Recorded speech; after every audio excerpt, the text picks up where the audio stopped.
बिस्मिल्लाहिर्रहमानिर्रहीम अस्सलामु अलैकुम रहमतुल्लाह। कादी भाई ईसा की जानिब से आज भी कोशिश की जा रही है कि किसी तरह से एक्सटेंशन ले ली जाए। अब ये जो आइनी तरमीम पेश होने जा रही हैं या पेश की जा रही है या पेश करने के लिए, असल में तो ये आइन और कानून के ऊपर और अदलिया के ऊपर हमला है। बिल्कुल इसके अंदर कोई शक वाली बात नहीं है। लेकिन कादी भाई ईसा इस हुकूमत और चीफ इलेक्शन कमिश्नर के हक़ में, क्योंकि ये तरमीम है, इस वजह से इनकी जानिब से कोशिश की जा रही है कि आइनी तरमीम किसी तरीके से हो जाए। और इसके लिए ये हुकूमत के लिए क्या कर रहे हैं, इस मकसद के लिए ये क्या कर रहे हैं कि हुकूमत को रास्ता दे रहे हैं, आइनी तरमीम की राह हमवार कर रहे हैं कि इस तरह के फ़ैसले किया जाए। अब इलेक्शन कमीशन ऑफ पाकिस्तान मखसूस नशस्तों के मामले के ऊपर अगर फ़ैसले के ऊपर अमल दरामद नहीं करता तो इसका साफ मतलब है कि इलेक्शन कमीशन ऑफ पाकिस्तान इसके अंदर मिला हुआ है, मुलविस है, और इसमें बाकायदा तौर पर एक पार्टी बना हुआ है। उधर chief justice of Pakistan justice Qazi Faez ईसा, वो भी मखसूस नशस्तों के फ़ैसले के ऊपर फ़ैसला नहीं देता और अक़लियत में चला जाता है और 8 जजेस इमरान खान और PTI के हक़ में फ़ैसला दे देते हैं और हुकूमत के होश उड़ा देते हैं। उससे ज़ाहिर होता है कि कादी फाइज ईसा भी मखसूस नशस्तों का जो फ़ैसला है और इमरान खान और PTI के हक़ में नहीं करना चाहते, वो भी एक किस्म की राह हमवार करना चाहते हैं इस हुकूमत के लिए। बहरहाल वो फ़ैसला तो आ गया था। अब 8 नहीं, 10 नहीं, बल्कि 12 जजेस जो हैं जस्टिस मंसूर अली शाह के साथ मिल चुके हैं और कादी फाइज ईसा मुकम्मल तौर पर तन्हाई का शिकार हो चुका है। वो किस तरह से? देखिए, कादी फाइज ईसा ने तो भरपूर कोशिश की इस फ़ैसले के बाद कि किसी तरह से इस फ़ैसले के ऊपर अमल दरामद ना हो सके।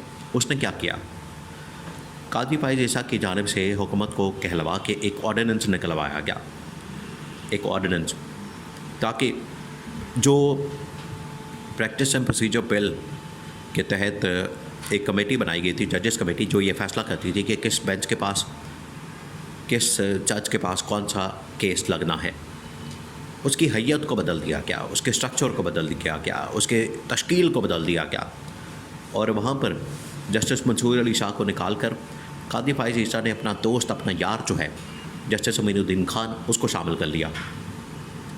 जस्टिस मुनीब अख्तर को निकाले जाने के बाद जस्टिस मंसूर अली शाह ने भी उस जजेस कमेटी का बाइकआउट कर दिया। उसने कहा कि सबसे पहले तो हमें इस ऑर्डिनेंस का, ये जो ऑर्डिनेंस जारी किया गया जिसके बाद जजेस कमेटी की तश्कील को बदल दिया गया, इस ऑर्डिनेंस के मुतालिक हमने फ़ैसला करना है कि ये ऑर्डिनेंस सही है या नहीं है, ये आइनी है, कानूनी है, गैर आइनी है, गैर कानूनी है। सबसे पहले तो हमने इसका फ़ैसला करना है, उसके बाद आगे तमाम के तमाम मामला चलेंगे। लेकिन कादी फाइज ईसा, क्योंकि वो हठधर्म है, इस बात के ऊपर अड़ गया है और उसको नज़र आ रहा है कि आइनी तरमीम करके ही, आइनी तरमीम हो के ही मुझे एक्सटेंशन मिलेगी, तो वो तो कोई न कोई रास्ता निकाल रहा है, वो उस वारदात का, साजिश का हिस्सा है। तो कादी फाइज ईसा ने क्या किया, कादी फाइज ईसा ने फिर 63A का केस जो है वो लगा दिया। अब मखसूस नशस्तों का तो केस नहीं चला रहे, उसके ऊपर अमल दरामद तो नहीं करवा रहा कादी फाइज ईसा। 8 फरवरी के इंतखाबात का केस तो नहीं खोल रहा, 9 मई के मुकदमात तो नहीं खोल रहा, इमरान खान के मुकदमात या पटिशन्स तो नहीं खोल रहा। कादी फाइज ईसा इस केस को खोल के बैठ गया कि 63A का, वो पिछले 1-1.5 साल पुराना केस, क्योंकि 63A वो फ़ैसला है, 63A वो केस है जिसकी वजह से हॉर्स ट्रेडिंग को गैर कानूनी और गैर आइनी करार दिया गया। लेकिन कादी फाइज ईसा ने उसके अंदर तब्दीली करके 63A का फ़ैसला बदल के हॉर्स ट्रेडिंग और लोटा क्रेशी को आइनी और कानूनी करार दे दिया। आप इसे अंदाज़ा करें कादी फाइज ईसा किस तरीके से वो तमाम मामलात को चला रहा है, किस तरीके से वो मामलात को देख रहा है और सारी चीज़ें जो हैं वो अपने हक़ में करने के लिए हर हद तक जाने को तैयार है। उसने तरमीम कर दी, उसने रास्ता निकाल दिया, राह हमवार कर ली कि आइनी तरमीम के नतीजे में मुझे किसी न किसी तरीके से एक्सटेंशन मिल जाए। अब असल गेम शुरू होती है। नंबर गेम का मामला बिल्कुल बिगड़ चुका है, वो हुकूमत के हाथ में नहीं है। हुकूमत अगर समझती है कि वो नंबर गेम पूरा कर लेगी तो ये उनकी खामख्याली है। नंबर गेम पूरा करना अभी भी उनके बस की बात नहीं। इस्टेब्लिशमेंट उनको मुकम्मल सपोर्ट करेगी, लेकिन ये नंबर गेम फिर भी पूरा नहीं कर सकेंगे। ये पहली बात। दूसरी बात ये कि तमाम की तमाम अदालतों के अंदर, लाहौर हाई कोर्ट में, पेशावर हाई कोर्ट में, इस्लामाबाद हाई कोर्ट में, एवन कि सुप्रीम कोर्ट ऑफ पाकिस्तान के अंदर भी जो आइनी तरमीम है मुजवज़ा, उनको चैलेंज कर दिया गया है। और यही केस जो है वो कादी फाइज़ ईसा ने यहाँ पर लगा दिया है और उस बेंच के अंदर आने को कोई तैयार नहीं। देखिए, जब भी बेंच लगाया जाता है इस तरह के बड़े मामले के ऊपर, आइनी मामलात के ऊपर, बड़े मुकदमे के अंदर, कम से कम 5 रुकनी 7 रुकनी तो होना चाहिए, एक लार्जर बेंच बनना चाहिए। यानी 2-3 जजेस का बेंच तो नहीं बनना चाहिए, कम से कम कोई 7 या 9 रुकनी तो बनना चाहिए, ताकि पता चले वहाँ पर विस्डम जो है वो ज़्यादा हो। ये तो मुल्क की मामला है, रियासती मामला है, मुल्क के इस वक्त सलामती का, जमहूरियत का मामला है। तो इसके लिए एक लार्जर बेंच बनना चाहिए, कम से कम 7 रुकनी हो या इससे बड़ा हो, ताकि इस मामले को डिटेल से डिस्कस किया जा सके। अब ये जो आइनी तरमीम है इसको कोई भी मानने को तैयार नहीं, इसके हक़ में कोई बात नहीं कर रहा। तमाम के तमाम जजेस, तकरीबन 12 जजेस अब आइनी तरमीम के ख़िलाफ़ हो चुके हैं। अब कादी फाइज़ ईसा को ये समझ नहीं आ रहा कि बेंच बनाने के लिए कौन सा जज वो लेकर है, क्योंकि कोई भी जज उसको जब लाते हैं, लाने की कोशिश करते हैं, उसका नाम निकालते हैं, उसको चेक करते हैं, तो वो आइनी तरमीम के ख़िलाफ़ ही निकलता है।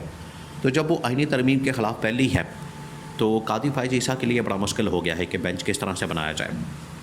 और कादी फाइज़ ईसा के लिए टाइम जो है वो दिन ब दिन निकलता जा रहा है। कादी फाइज़ ईसा को पता है कि अगर ये 25 अक्टूबर तक या कम से कम 22 अक्टूबर तक अगर ये तरमीम नहीं होती, हालांकि इससे पहले कादी फाइज़ ईसा ने, सुप्रीम कोर्ट ने एलामिया जारी कर दिया है जिसके अंदर ये कहा गया है कि 25 अक्टूबर लास्ट डेट है। कादी फाइज़ ईसा उस दिन बिल्कुल छुट्टी कर जाएगा और फुल कोर्ट बुलाया गया है, अलविदाई डिनर और उसका एहतमाम। खैर, अलविदाई डिनर तो कैंसिल कर दिया गया, लेकिन ये जो वहाँ पर अलविदाई एक तकरीब का इनेकाद किया गया, अलविदाई किस्म की वहाँ पर फुल कोर्ट रेफरेंस का इनेकाद किया गया, वो इस बात का सबूत है कि कादी फाइज़ ईसा कम से कम ज़हनी तौर पर तो शिकस्त खा चुका है, ज़हनी तौर पर तो वो फारिग हो चुका है, उसकी रिटायरमेंट हो चुकी है। अब बाकी बचा है उस दिन इम्प्लीमेंटेशन।